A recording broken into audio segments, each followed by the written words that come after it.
What's good, boxing fans? This is Toe to Toe Topics coming at you once again. I'm Dre here with my twin AR. What's up, guys? Coming at you with another prediction video. This time we're here to break down the Timothy Bradley versus Juan Manuel Marquez fight.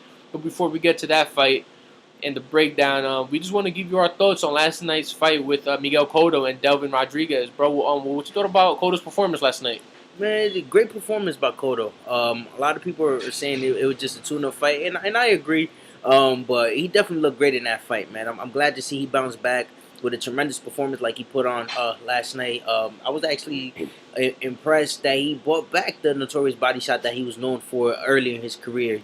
For some odd reason, he shied away from it. He definitely implemented that in his game plan last night. Shout out to Freddie Roach. I'm pretty sure he's the one that set that plan in motion for Cotto. Cotto just went out there and executed it real effectively, man. So shout out to him, man. What are your thoughts? Absolutely, man. Cotto looked phenomenal. I mean, even though he was supposed to win this fight, nobody expected him to win in that fashion, especially so early in the fight in the third round. I think that this was a Cotto that everybody has been hoping to see for the last couple of fights, but we finally got him, and this puts Cotto back in the picture with a Canelo Alvarez, Sergio Martinez, and a possible Floyd Mayweather rematch. But in my opinion, the more realistic looks like it's going to be Sergio Martinez at 160 or at 157 catch weight for the middleweight titles. So, great things for Cotto, and I'm glad because, he's a veteran, future Hall of Famer, and he deserves it. Now, getting into the prediction for the Timothy Bradley versus Marquez is going to be a great fight. Bradley's coming off a sensational win against Ruslan Provodnikov. The dude took a lot of punishment, though, but he showed a lot of heart. Now, I don't know if that's going to affect him in this fight. What do you think? Or what's your prediction? Oh, my prediction for this fight, man, I'm actually giving Bradley the slighter edge. I think that due to the Provodnikov fight, he learned from his mistakes in that fight.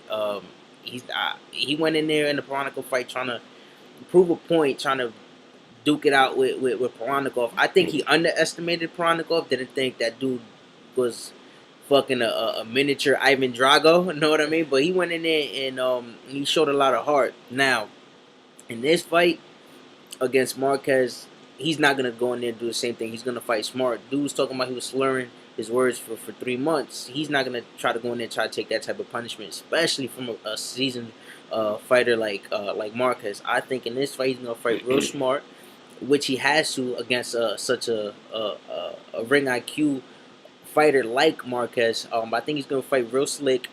He's gonna beat Marquez to the punch with his hand speed, use his footwork, and fight smart in this fight. And I'm giving him the split decision. I'm not counting Marquez out at all, just for the simple fact of his experience and his determination in every fight that he has.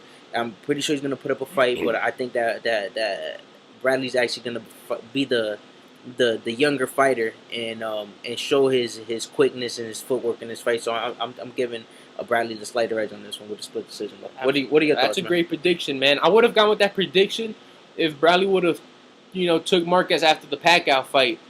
But after seeing Bradley sustain so much punishment, the way he did against Ruslan Provodnikov, even though he did win that fight and he didn't get knocked out, the dude, Bradley said that his balance was off.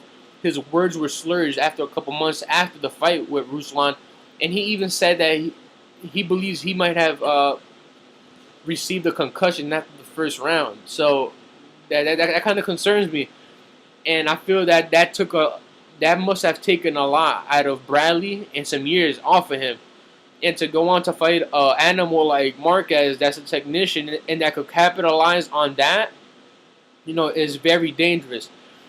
The fight could go two ways. Bradley, like you said, Bradley could use his slickness and his speed, and he could definitely win on the points against Marquez. I don't see him knocking him out because I don't think he has the power. But I feel that Marquez is going to capitalize on Bradley's situation, and he's going to finish what Ruslan set up for him, and I believe he's going to knock him out. Or if not, Joel Diaz, Bradley's trainer, or the ref might stop the fight due to the fact that Bradley, such an amazing guy with a huge heart in the ring, might not want to back down from Marquez, but I believe he is going to take a lot of punishment in that fight from Marquez. Marquez has to bring I believe he's gonna bring back that old uppercut that he was known for, like the one that he knocked out the baby bull with, Juan Diaz. I think he's gonna bring certain tools out of the box. You know, he's a veteran, future Hall of Famer. So I actually have Marquez by a late TKO or possibly late TKO, probably in the 10th or 11th round. A solid prediction, man. That's the beauty of the sport, man. Anything can happen. But guys, stay tuned. Next week, we're coming at you guys with our Mike Alvarado and Ruslan Paranikov prediction video, and even our thoughts on the post fight with the Bradley Marquez fight. Also, yeah. So stay tuned for that. I just want to give a quick shout out to my man Dream and my man Boogie Down Sean the Maniac. They're back with the Boxing Roundtable. Check them out every Wednesdays now, from 8:30 to 10:30 p.m. Eastern. I'm gonna leave the details below in the description box where you guys could call in, interact with us. You know, it's always a pleasure interacting with the boxing fans. We're boxing fans. You know, it's always great meeting new people that share the same passion for the sport. I just want to say thanks again, guys, for supporting us, following us, and sharing our videos. We truly appreciate it, and we're gonna come up with a lot more content in the next couple of weeks. Thanks a lot, guys. easy, guys.